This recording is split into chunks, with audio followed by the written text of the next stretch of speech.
Manual versus digital sketching. Which is better for fashion design?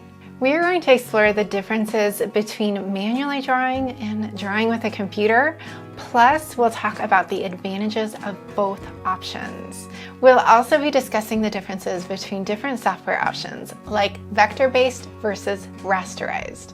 So let's first get into those concepts.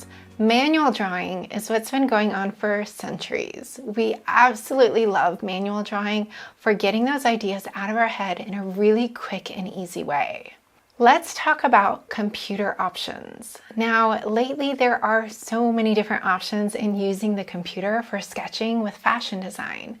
Let's talk about specifically for flat garment sketches. There are primarily two different types of software that you can use for fashion illustration.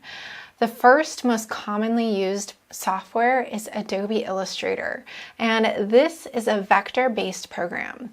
Other vector-based programs can include CorelDRAW and Inkscape. What is a vector-based program? Well, in the drawing process, the software uses mathematical equations to draw out the lines in a very specific way. And generally, there are different points on a line that have handles which you can grab and turn and move the lines as you wish. The drawing can be scaled up or down without losing quality. It's also extremely accurate. So if you need a perfect circle or a perfect square, the vector-based program will do a beautiful job.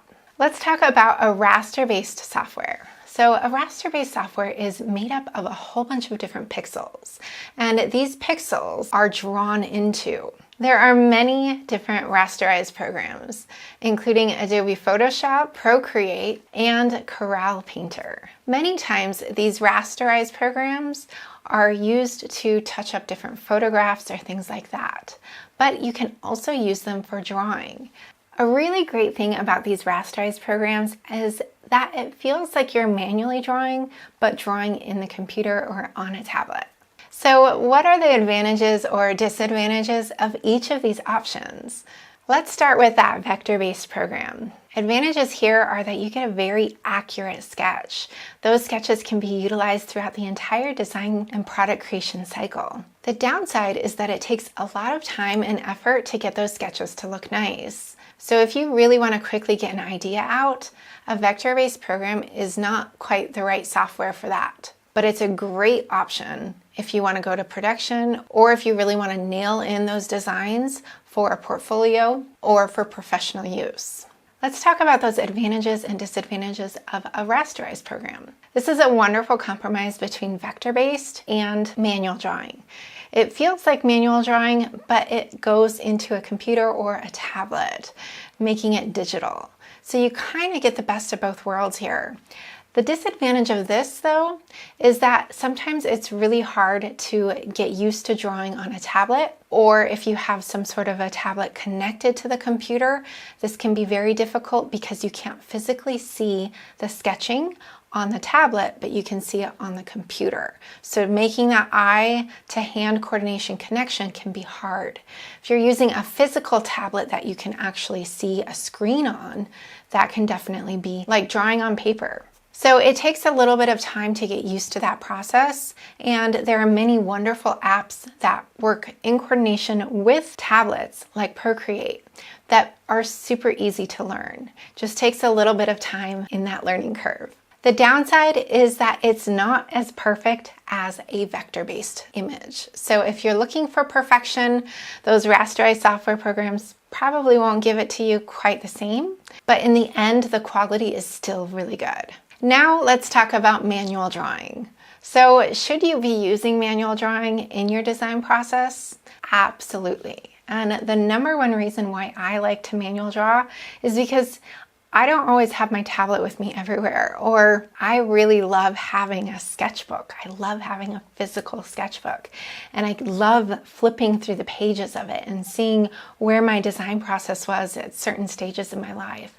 I have so many sketchbooks, and it's really fun to get that conceptualizing down so that you can really nail in those designs before you sew them up. So should you be manually drawing? I am a firm believer of it. I think it really helps getting those ideas out quickly and having a really nice reference of them in the future.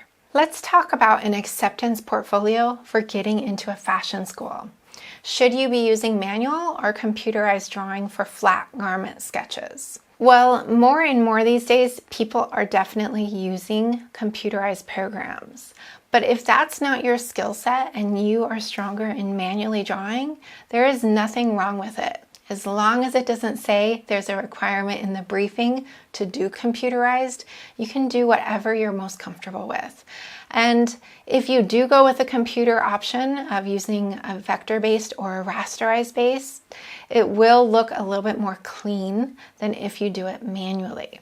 Now, years ago when I was getting into fashion school, I just did everything manually. This is the position where most people are at before they get the actual training in school on how to use these computerized programs. Now, if you're making a portfolio for a job professionally, then you're definitely going to want to use a computerized software like Adobe Illustrator or 3D software as well. 3D software creates an output of the sketch that is a rasterized image. And more than likely in fashion school, you will have learned how to use these different vector-based or 3D softwares so that you can put this together in your professional portfolio. One quick tip on everyone making flat garment sketches.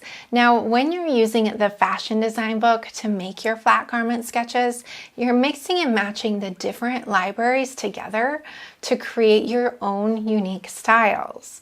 And of course, you're changing those different design details as you want for whatever you envision in your mind. However, at the end of mixing and matching and changing things up, iterating it and making it your own, you have to think about the details, whether it's for a portfolio or whether you're going to be sewing up the garment for yourself or for a client. Think about the construction of that garment, where it might need top stitching or different details and trims, design lines in order to get it fitted right.